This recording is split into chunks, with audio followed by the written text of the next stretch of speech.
I will try to finish it in 45 minutes. The topic is public risk perceptions on nuclear energy and radiation applications. So friends, since we are talking about the risk perceptions, so I thought let me try, though all of you will know, but still there is nothing wrong in revising what we know. So assessed risk determines, see, first thing is assessed risk. I mean, a realistic risk. Somebody, by applying fundamental principles or some statistics or some data, somebody calculates a risk in certain operation. So that assessed risk determines possible mishaps, their likelihood and consequences, and the tolerances for such events. It takes into consideration machine functioning or non-functioning, threats to human health, life, buildings, infrastructure, environment, etc.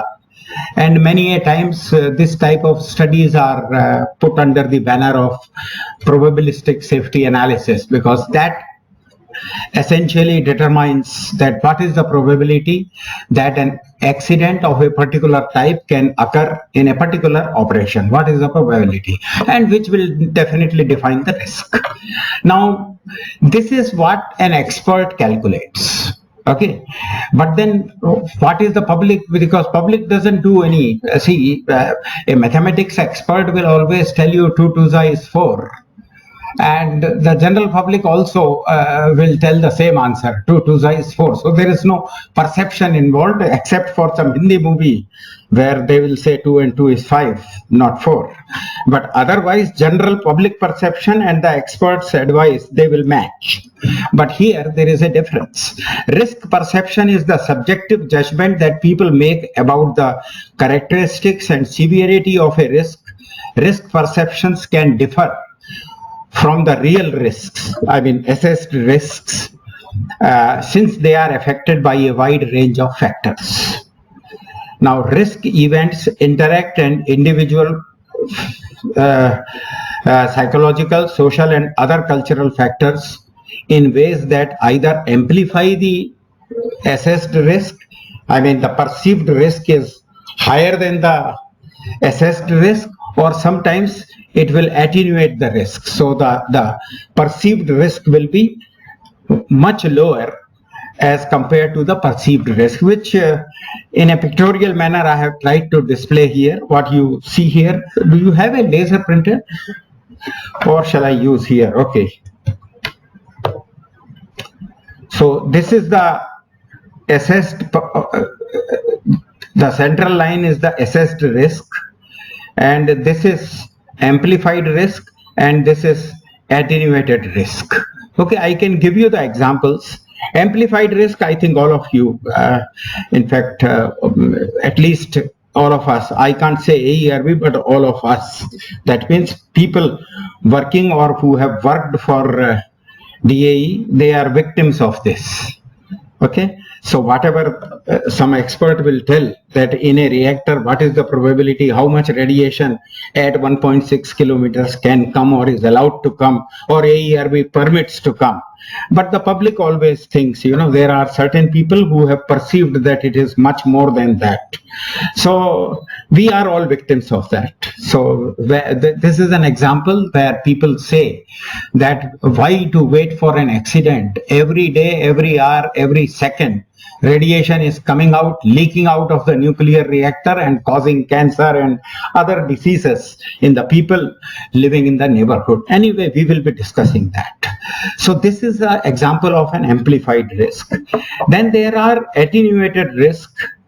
We are right from our childhood, we are told that you must always walk to your left, drive when you are driving, especially in India, then you must keep your left.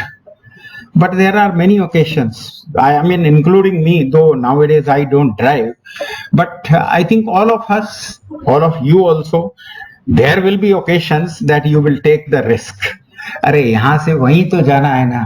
So I think I can go to the wrong side. Otherwise, you have to take a long turn. So you calculate what is the benefit in breaking the rule. It's only 50 meters, so I'll break the rule. So I think there we attenuate the risk. We think that in 2 minutes nothing will happen. Accidents never happen for years, for months. They always happen in next 2 minutes. Okay, because before that nobody knows that the accident is about to happen. So this is, and similarly when Corona started, okay, in 2020, you remember there were people who were making fun of the people who were wearing masks, and they were insisting that why they are forced to wear masks. And in fact, there were a lot of WhatsApp jokes and WhatsApp memes where they were doing their rounds about this. And there were countries, at least in India, maybe people were not wearing, but they were afraid of the system. You know, when they see the police, they will immediately put on the mask and all. But there were countries where people openly came out and they told they will not wear mask. It is their right not to wear the mask. And you can see my long hair because I have not had a haircut. This is not a fashion for me. I did not have a haircut since January 2020. I was planning to have it in last week of March 2020, but then the lockdown happened, and then no barber shops were open. So for next 4 or 5 months, I think the earliest occasion was December. Somebody told me the barber shop has opened in Anushakti Nagar. But then by that time, I was habituated to having this uncut, unkempt hair. And that is how my hair has become so long. So I was observing the condition, but I had seen in newspaper reports, TV reports, etc. There were public demonstrations in USA where they insisted that the barber shops, okay, they don't call barber shops, whatever they call it, they should be opened. The saloons, they should be opened because it is my right to have a haircut. The chocolate, why it is not available? You know, there were demonstrations for these reasons.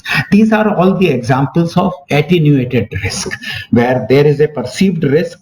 People are telling don't come within 2 meters of each other, but they are almost shoulder to shoulder touching. They are doing demonstrations. So I thought I'll just give you these two examples.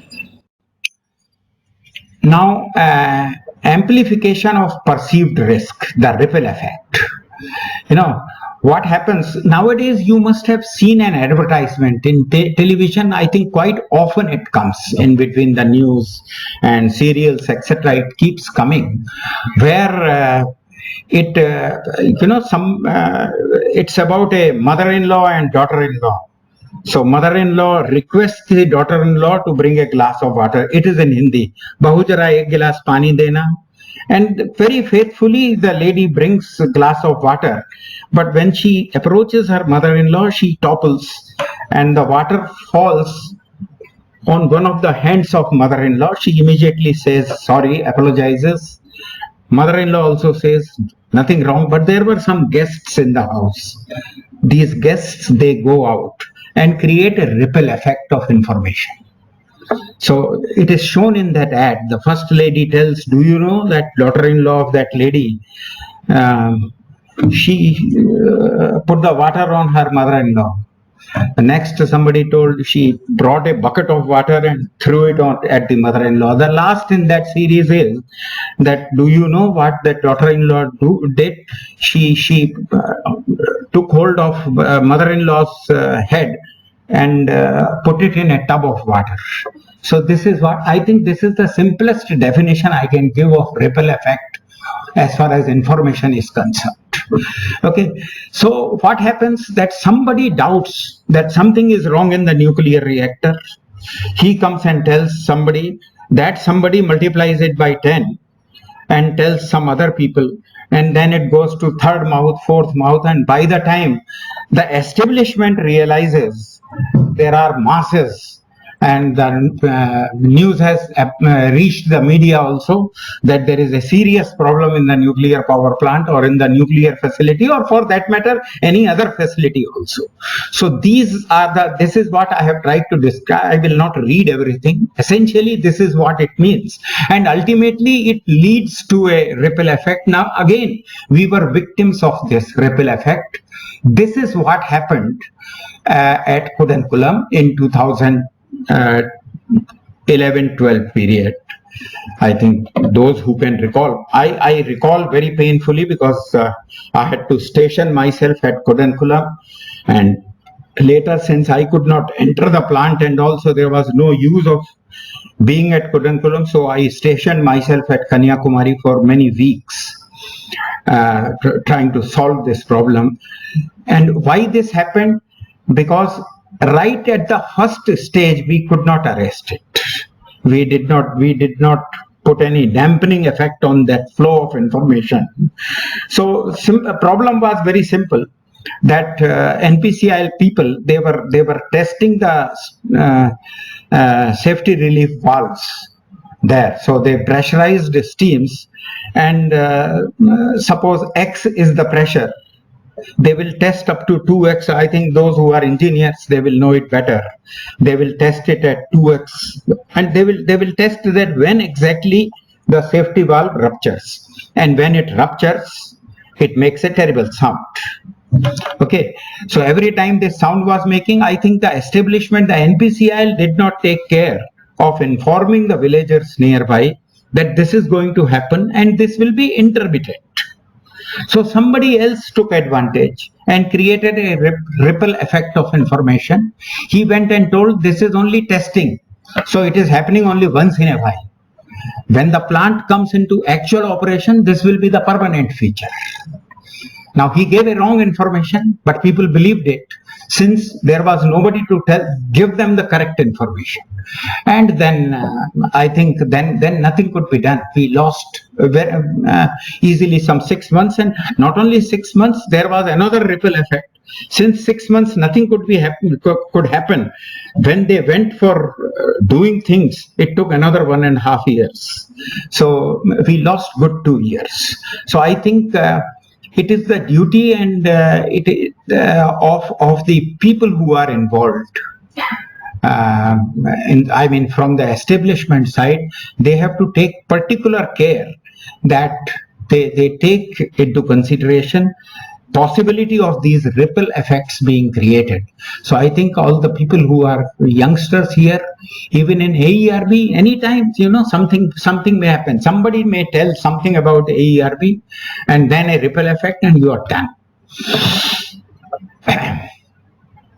So how do we do? As I told you, if at the beginning stage we had gone and told the villagers that this is what will happen in Kudankulam, probably all what happened could have been avoided.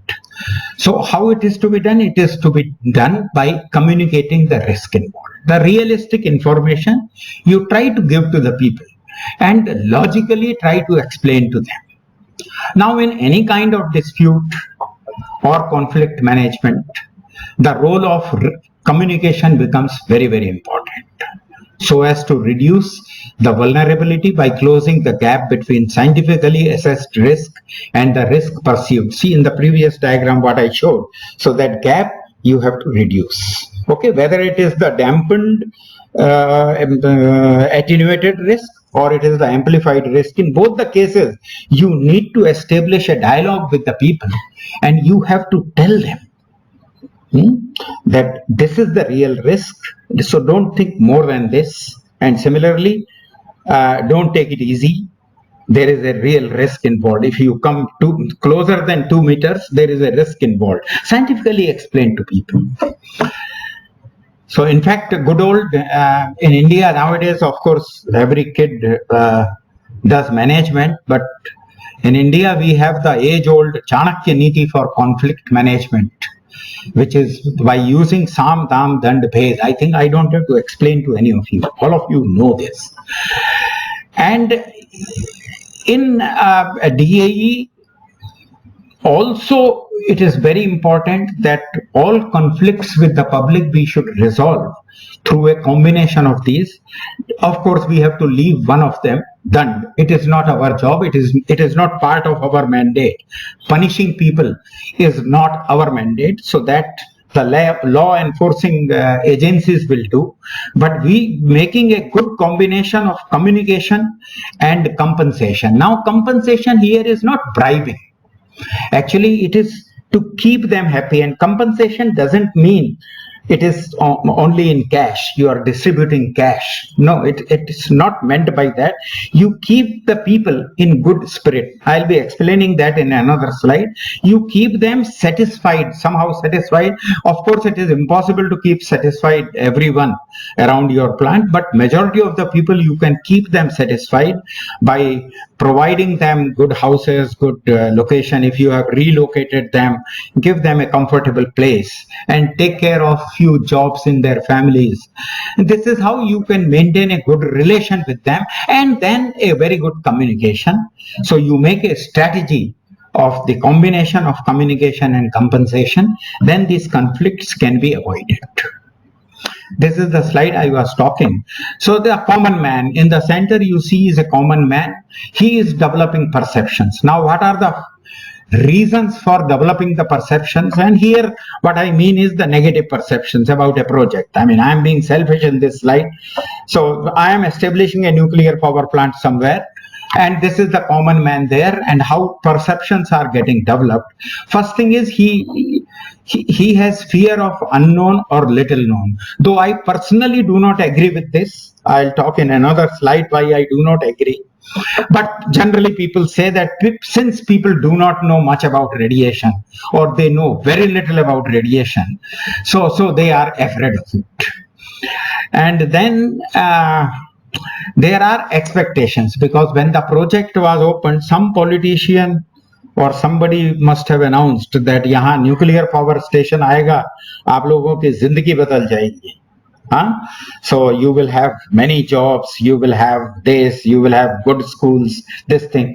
Now, when a reality comes, you see the poor school which NPCIL or AEES has established there cannot take care of the thousands of children living in the neighborhood. It can facilitate them, so they distribute free bags, notebooks, and some other kits, etc., uniform, etc. But they always observe that वो engineer का बेटा, जो employ का बेटा, तो बढ़िया uniform पहन के वो इतना बढ़िया सेंट्रल स्कूल में he is going. But our children, I mean, they feel that the expectation has not been met. So that annoyance is there. And similarly, there are unfulfilled promises, because it was told that jobs will be given to youth. But this I have faced myself. I went to UCIL, one family. Sir, job diya nahi hai UCIL. So I told why, but somebody told me your son is working in UCIL. नहीं ऐसा तो sir दो लड़का और एक लड़की मेरा UCIL में काम करता है, मेरे को 6 बच्चा है, वो बाकी 3 को मैं क्या करूं? So his question is also, I mean, valid. He says, now by giving job to 3 of my children, you have altered their lives. But my other 3 children are questioning me that in our land, for which these 3 people have been given jobs, where is my portion? So jobs have gone only to 3. What about these 3? So like that, there will be some unfulfilled promises which public will feel. So they are already angry because of all this. And then to add to that is the anti-organizational propaganda done by NGOs and section of the media. So this is how these perceptions develop. And that is why it is important for us to communicate. If we had started see, it is a practice in Department of Atomic Energy that whenever we establish a nuclear power station, much before the nuclear power station, we establish an environment survey laboratory. So why can't we establish a communication link also along with the, though it is done partly by the ESL people, other than doing the environmental survey, their job is also to talk to people and tell them that nothing is going to happen here. But I think a more proactive role needs to be taken. Now, this is a very interesting slide. Now more than 125 years have passed since X-rays and radioactivity were discovered. So these 125 years, for last almost 10 years, I am singing this story. So 10 years back, I used to tell 115 years. 5 years back, I used to tell 120 years. So that can be divided into 3 periods of 40, now 42 years each. So the first period is mid 1890s, so 1895 to about 1935. That period is nobody really knew anything, and this is my own definition, nowhere it is written like this. I call it the honeymoon period for the radiation technology and atomic energy, because people were simply thrilled. Whenever a new marriage takes place, the neighboring women will say, oh, what a fantastic couple. And initially they look very nice. So they also don't question each other. Their habits look very good. Okay, it is only after the 6 months when the honeymoon ka bhoot utar jata hai, then you start getting, you suddenly realize you don't like the body smell. This fellow doesn't take bath twice a day. He is dirty. So all these things start coming after the honeymoon period is over. And they say by the time few years pass, of course, I think you all must have experienced, I have myself experienced, and every husband, I think, has a feeling that I think sabse jyada durgun uske andar hi hain. All other people are nice, but probably I am the worst. So this starts happening. So the honeymoon period, early development of radiotherapy and radiography, based on natural, because there was no artificial radioactivity, and radio quackery. I think, I don't know how many of you are familiar with this term, radio quackery. I suggest just Google, write radio quackery. You will get hell of information, fantastic information that what happened in that period, right from mineral water.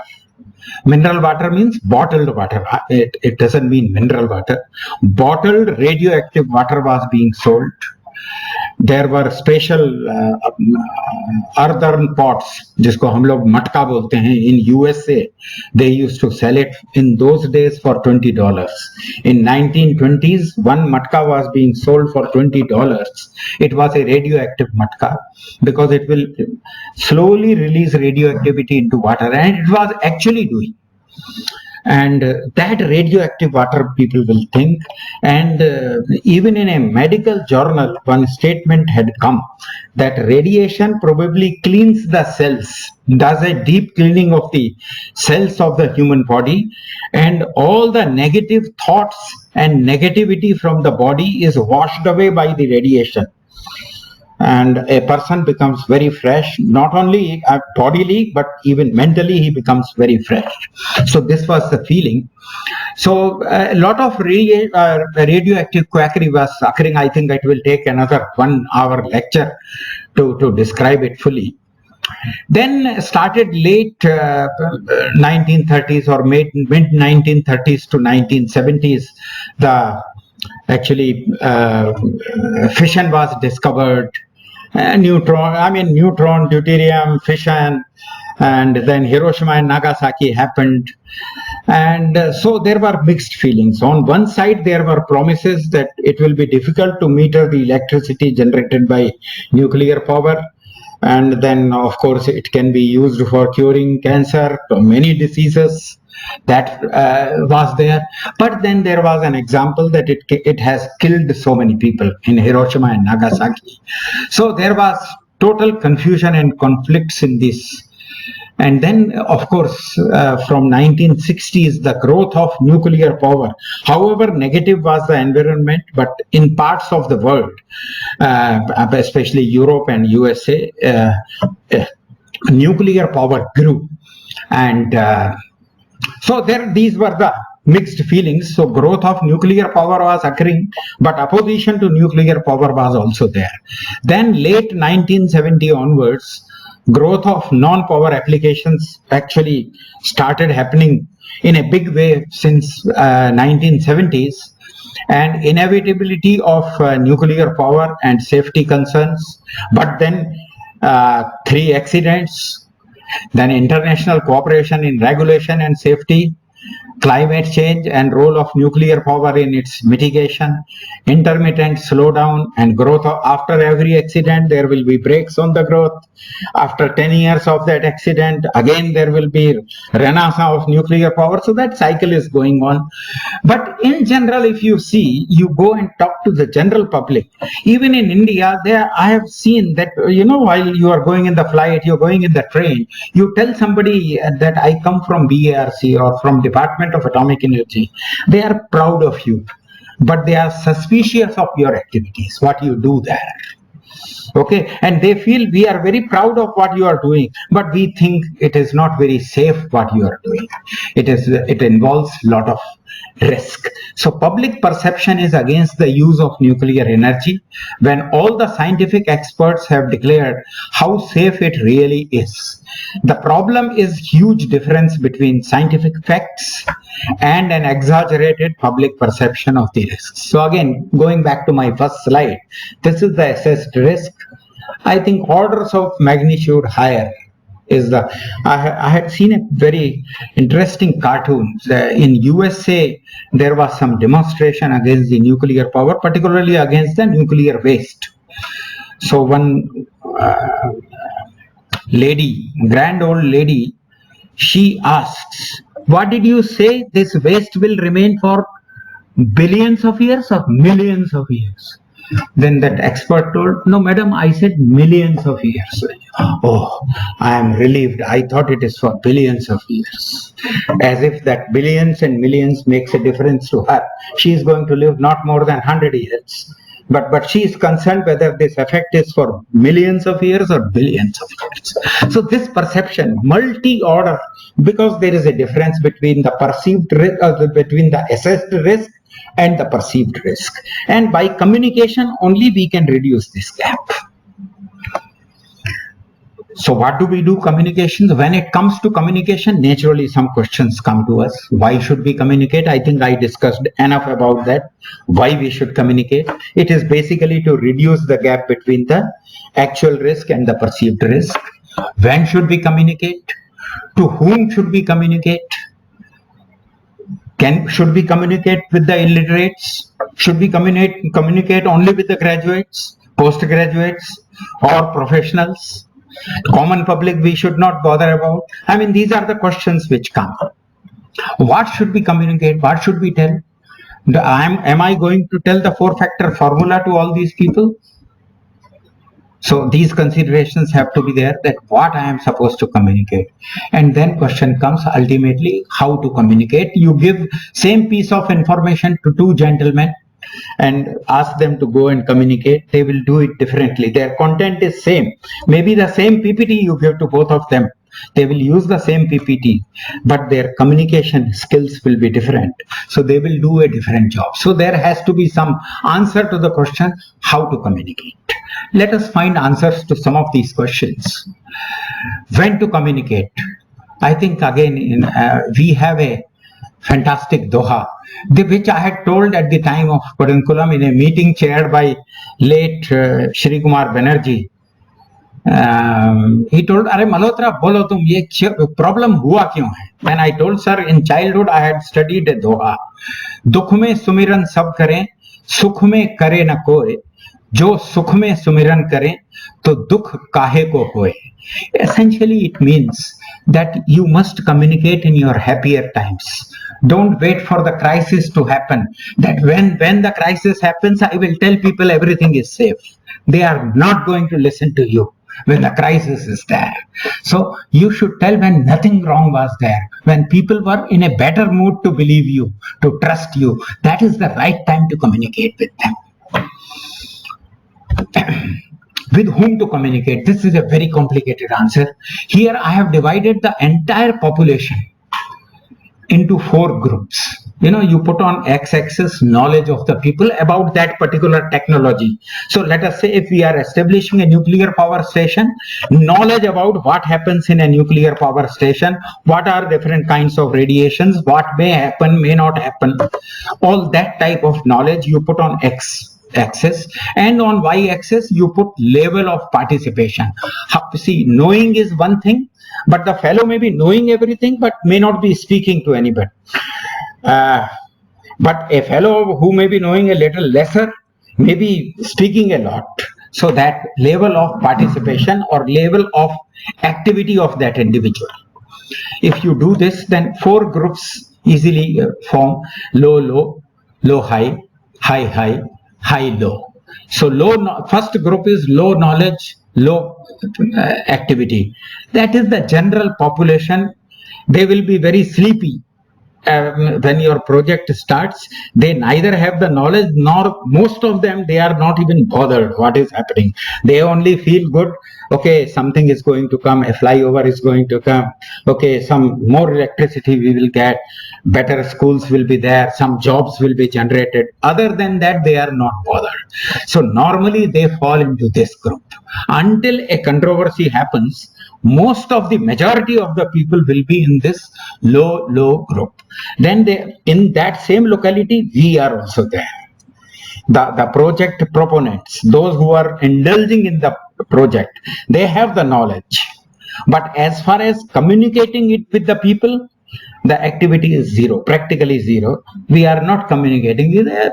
Who will communicate with them? We have important job to do. We have to build the reactor. We have certain milestones to pass. So we should be bothered about that. Why should we talk to these villagers? That is the attitude. Okay, so we fall into this second group. High knowledge, but activity. Activity means communicating with the people, interacting with the people. That activity is low.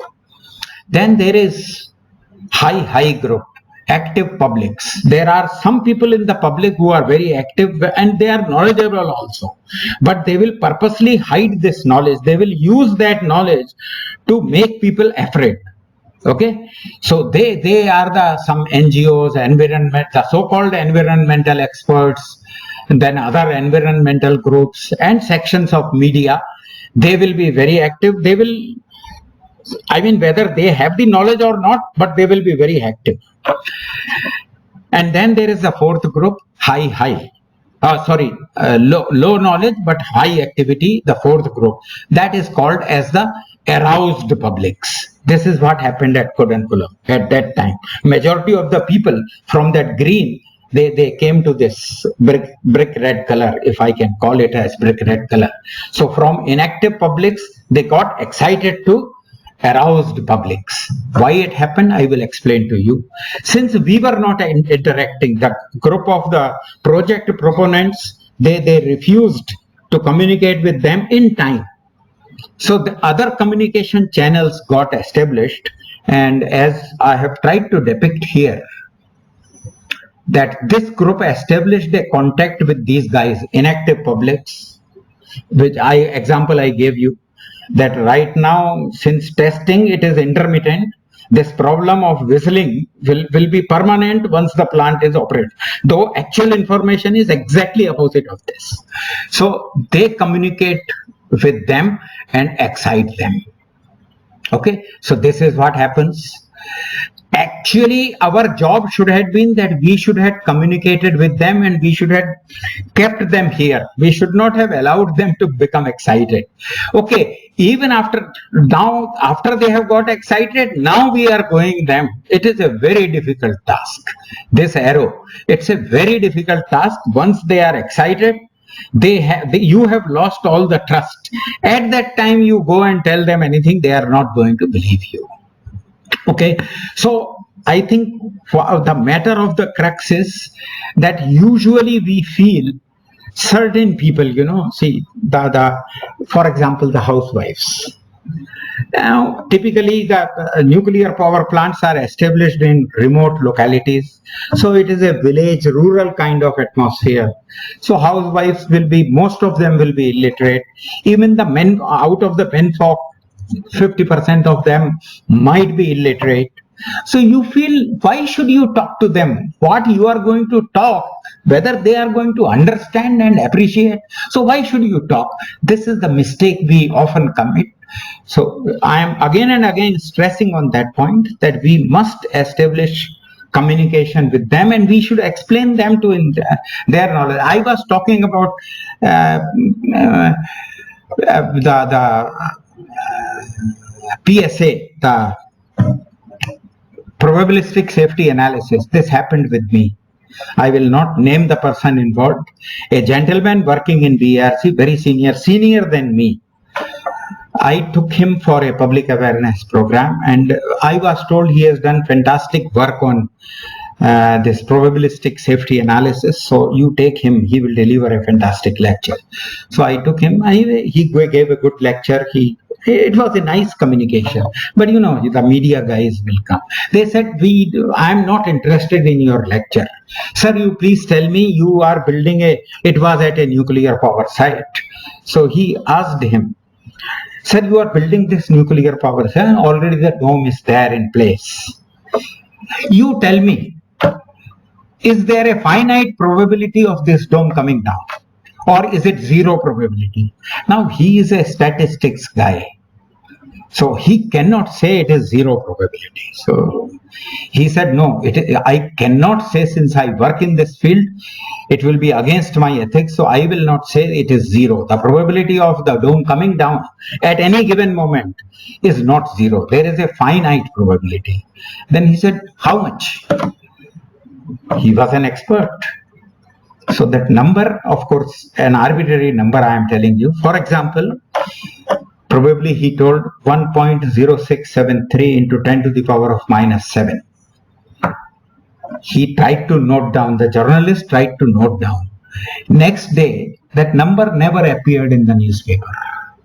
Nowhere it was mentioned that the probability is 1.06723 into 10 to the power of minus 7. Because anyway, it doesn't make sense, neither to the journalist nor to the public who is reading. Only headline I saw next day, because I was still there. Expert says, now because it was contrary to what I usually used to tell them. I used to tell, Arey, don't worry, there is no risk. This building is not going to fall. Don't worry. But my expert has told, they wrote that the expert says there is a finite probability of the reactor dome falling down. Done. I am done. All the money I had spent on public awareness, in a moment it evaporated. I had to call a special press conference and I had to explain. Then they asked me the same question. Now I am not an expert on probabilistic safety analysis. I have never done it in my life. But I think from common sense and from listening to the experts, I know what will be the probability.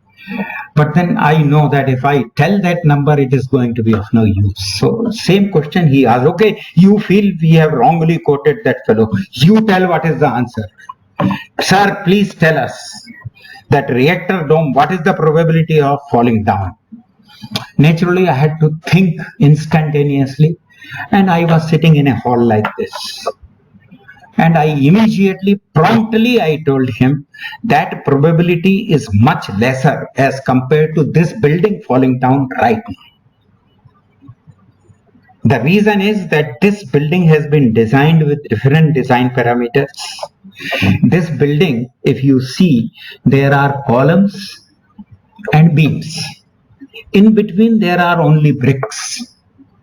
Okay, and the wall thickness is not more than 2 feet. At the maximum, it may be 2 feet. That's what I told. While if you go to a nuclear reactor, the maximum wall thickness can be 2 meters. There are 2 buildings, and there are no bricks used in making those buildings. The entire thing is made up of the material of which you are making columns and beams. It is RCC. The entire structure is made up of RCC. It is one network. That is why I am telling you the probability of this hall falling down is much higher as compared to a nuclear reactor building falling down. I think the job was done. Next day, he again quoted me and he told, this is how Mr. So-and-so explained. So I think we have to be very careful. I think from suddenly with whom to communicate, I jumped to how to communicate or what to communicate. Anyway.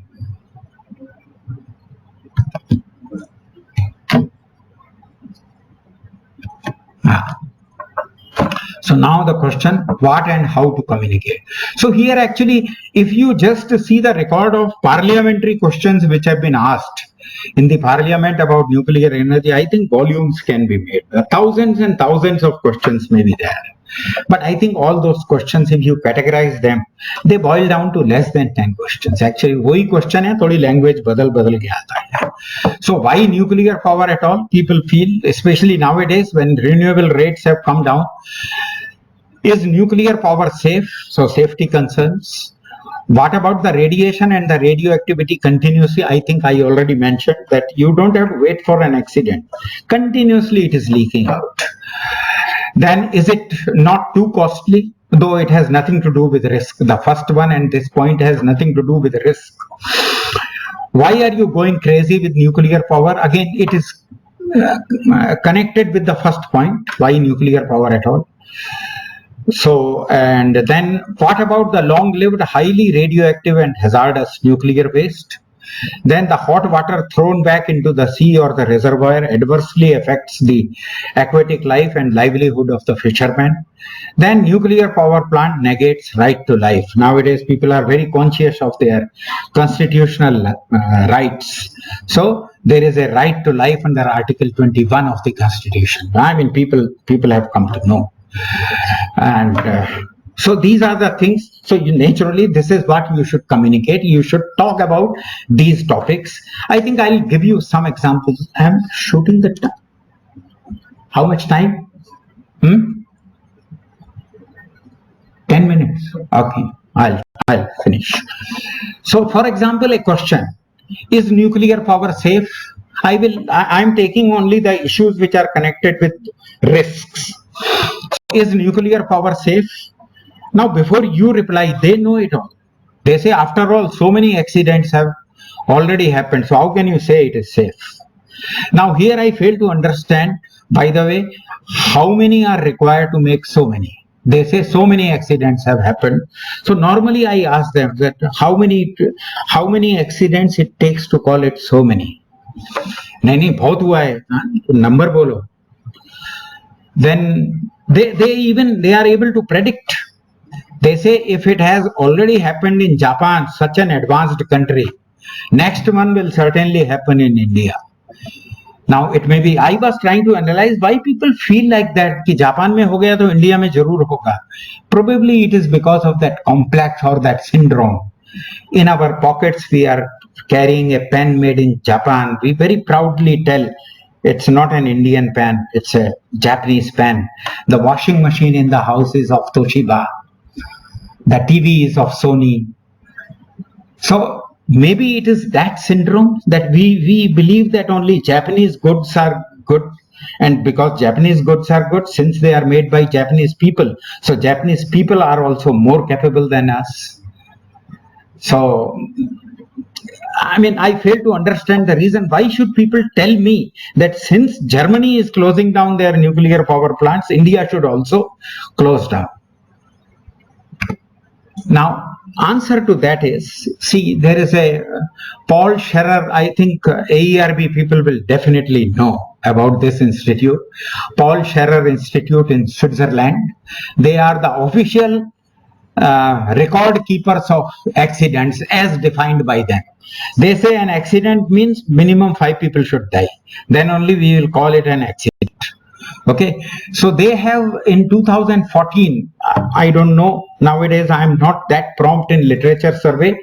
2014, their publication had come in Energy Policy Volume 74, in which they had given an analysis of the accidents in various sectors of energy, I mean various methods of generation of electricity, and you can see whether you go by number of accidents, you go by number of people who died.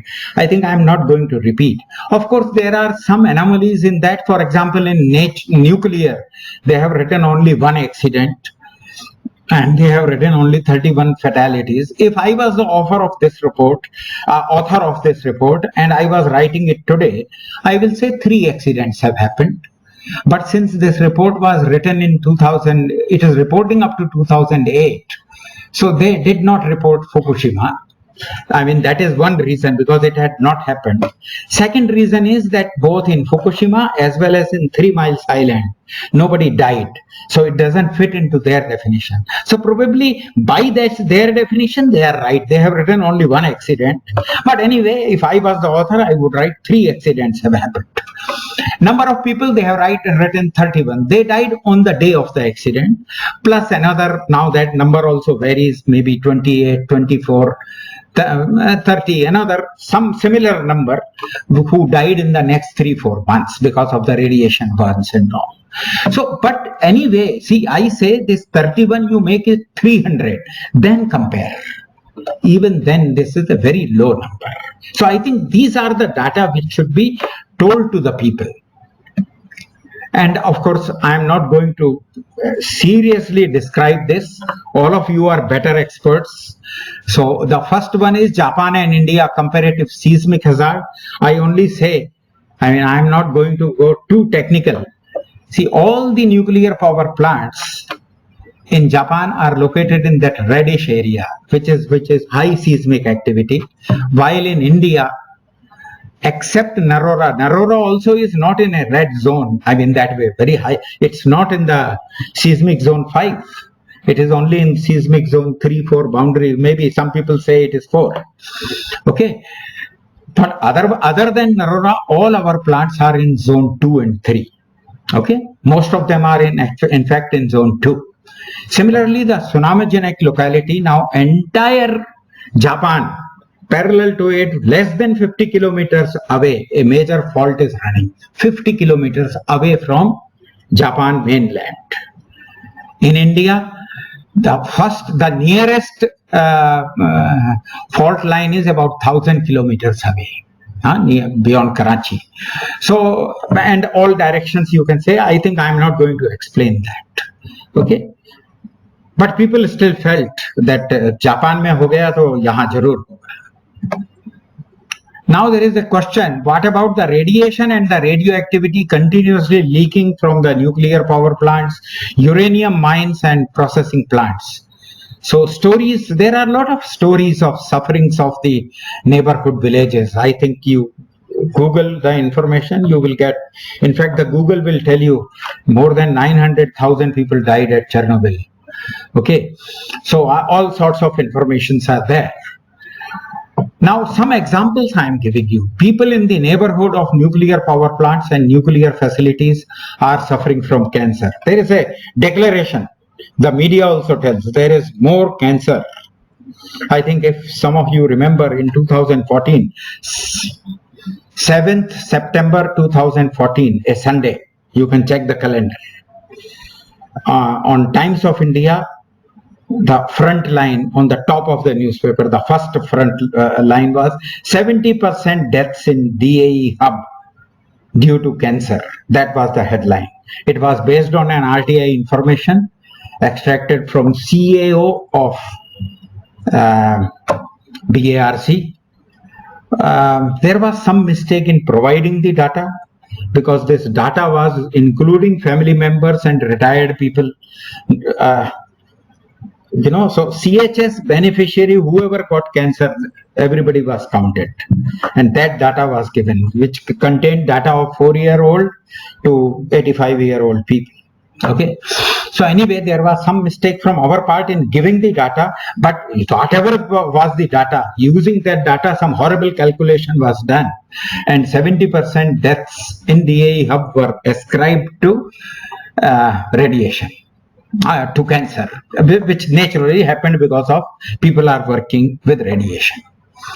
Okay, then UCIL, there is a very interesting, I did a lot of work for UCIL during my tenure of head public awareness division. So in that I have come across, in the single meeting all these statements will be made. Very interesting. Actually there was a public hearing in then United Andhra Pradesh.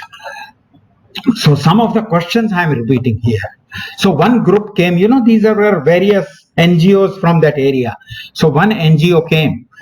They claimed males in the neighborhood of UCIL, tailings pond, are becoming impotent. They are forced to remain bachelor as girls of other villages refuse to marry them because they have turned impotent because of radiation. So this is one group. Another group came and they told that females in the neighborhood of UCIL tailings pond are becoming infertile and not able to conceive. Okay. Then there was another third group. They were coming at a gap, not one after the other.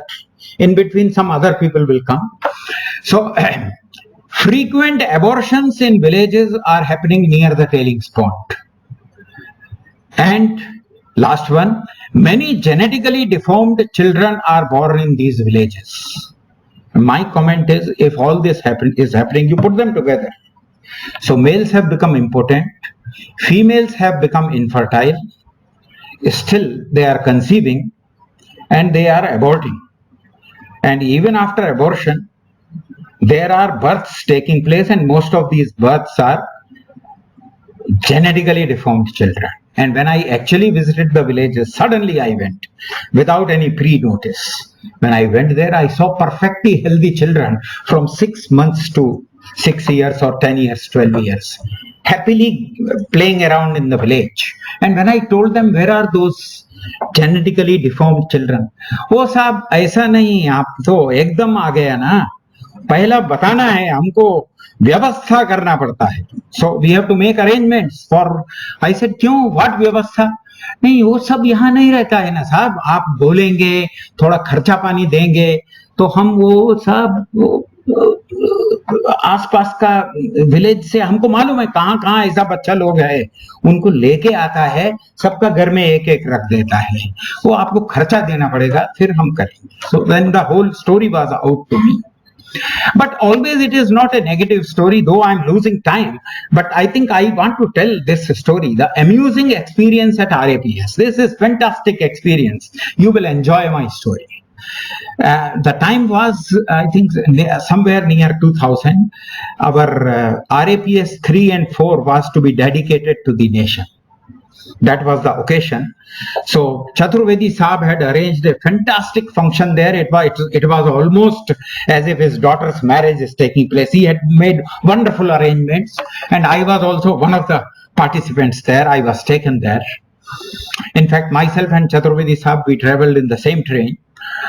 So there, when we reached, the arrangement was so fantastic. The moment I got down, I was told that this is the gadi and this is the driver. For my 4 days of stay, this gadi is married to you. This driver will not go anywhere without your permission. So, okay, I was very happy. So one vehicle entirely for myself, was very happy. So this fellow was taking me around, and since I had gone, probably it was my first visit to Rawatbata, because I had just become head public awareness division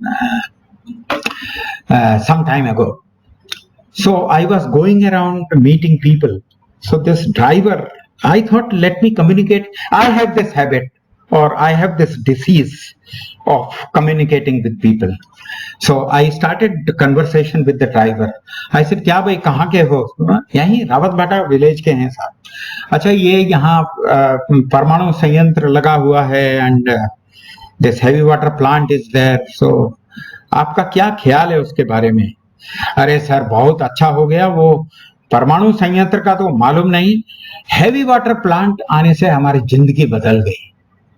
अच्छा, वो क्या, ऐसा क्या हुआ? नहीं sir, स्वास्थ्य बहुत अच्छा हो गया है. क्यों, स्वास्थ्य को क्या हुआ? सर, पहले जब यहाँ हेवी वाटर प्लांट नहीं था, our digestion system was very bad. We will have, for slightest variation in food, we will have loose motions and diarrhea. After the heavy water plant has come, these incidences have come down. अभी हम लोग पेट एकदम मजबूत हो गया है, हाजमा, हाजमा इज डाइजेस्टिव पावर, हाजमा बहुत बढ़िया हो गया है. I was confused. I was trying to, apply all science I had read by that time. What may be the correlation between heavy water and majboot hazma? So I said, but ऐसा नहीं sir, वो तो साफ है ना. Heavy water तो आप लोग निकाल लेते हैं, तो जो पानी बचता है वो हल्का पानी है, वो हम लोग पीते हैं. हल्का पानी वो पचाने में आसानी होती है. So the heavy water, which will be difficult to digest because it is heavy. See, I think you will agree with the logic. All heavy foods are difficult to digest. Okay, पूड़ी से चपाती digest करने के लिए आसान है, चावल और भी आसान है. So puri is defined as a heavy food. So the guy is not wrong. So he is telling heavy water हम लोग पीते थे, उससे हमारा हाजमा खराब रहता था. Now we are drinking light water, हल्का पानी पीते हैं, बचा हुआ हल्का पानी, तो हम लोगों के पेट एकदम मजबूत हो गए. मैं बोला, अच्छा तुमको मालूम है भारी पानी क्या होता है? हाँ हाँ, वो क्या सर, पूरा इसमें नदी में पत्थर है. आप सर, मैं आपको बताता हूं, आपका हाथ एकदम सॉफ्ट है ना, आप शहरी आदमी हैं, आप रोज दीवार में मुक्का मारो, आपका हाथ 4 महीने के बाद हार्ड हो जाएगा, एकदम हैवी हैंड हो जाएगा आपका. ये पानी क्या है, रॉक्स से, पत्थर से टकरा टकरा के हैवी हो जाता है. वो हैवी वाटर को आप निकाल लेते हैं. तो so I think there are some such incidences also. I did not try to correct him. I thought ठीक है, इसको खुश रहने दो. Anyway, the fact, I think I need not, this is your diagram only.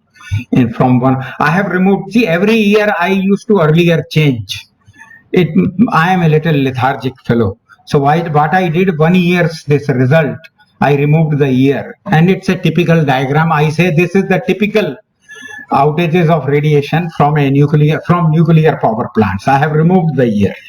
So I am a culprit. I am giving not a 100% true information. So, I mean, this is what we have to tell. I think all others are facts. My stories are more important. The scientific facts you also know.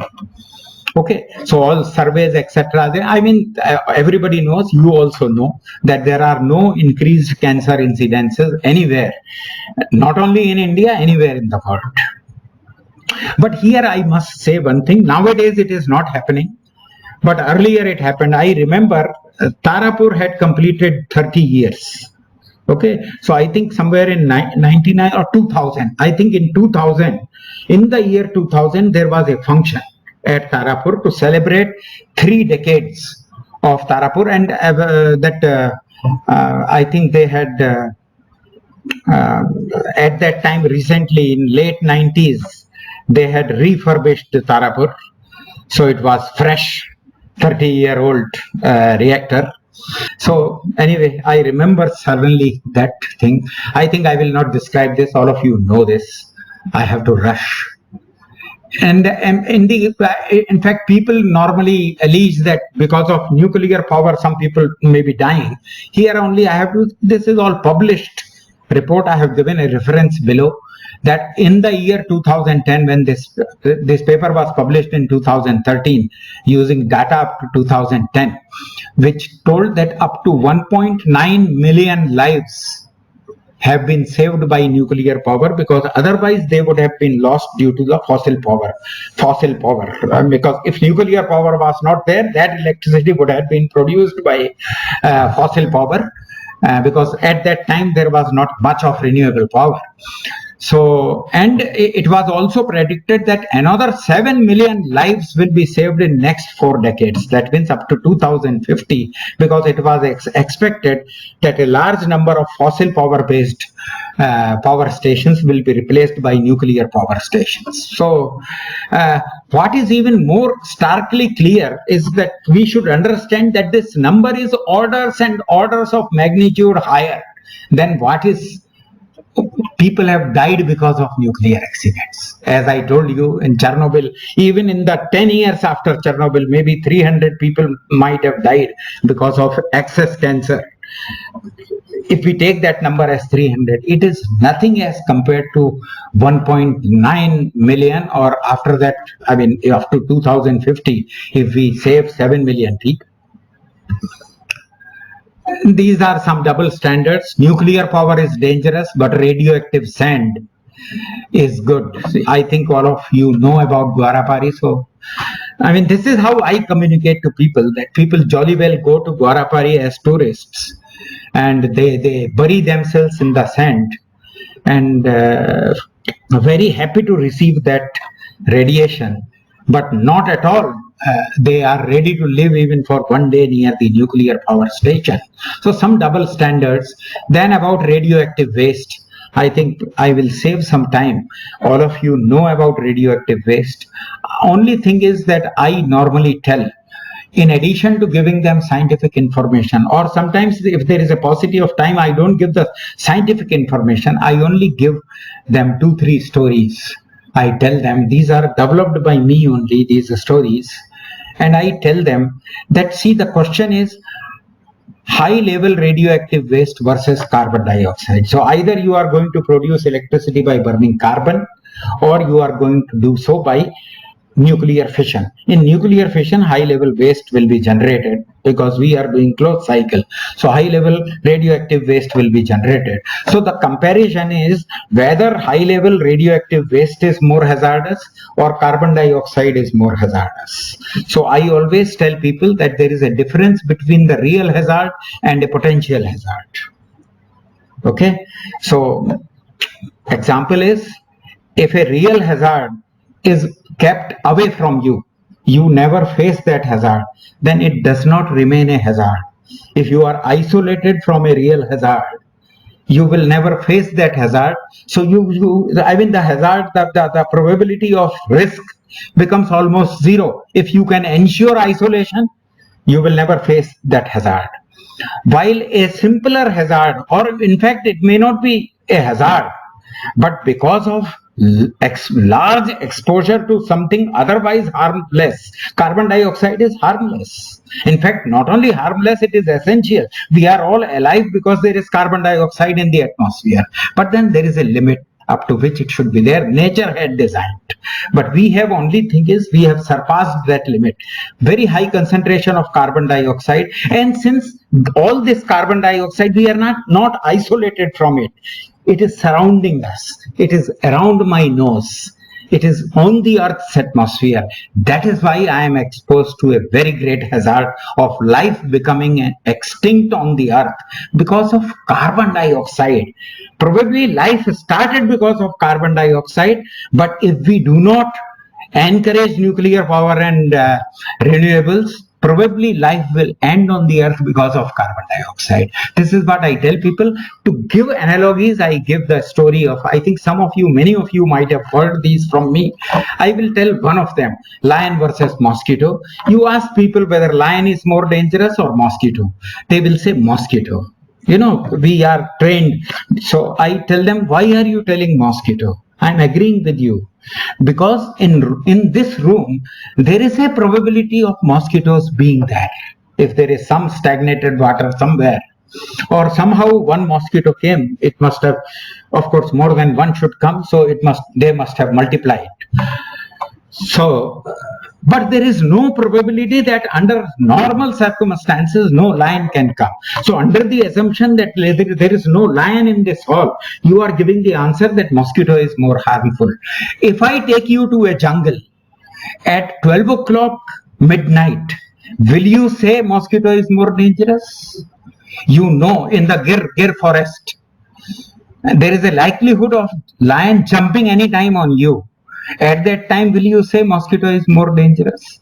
So it is in the comfort of civilization that you are telling mosquito is more dangerous. So please understand, lion is definitely more hazardous than mosquito. But the menace to mankind is not lion.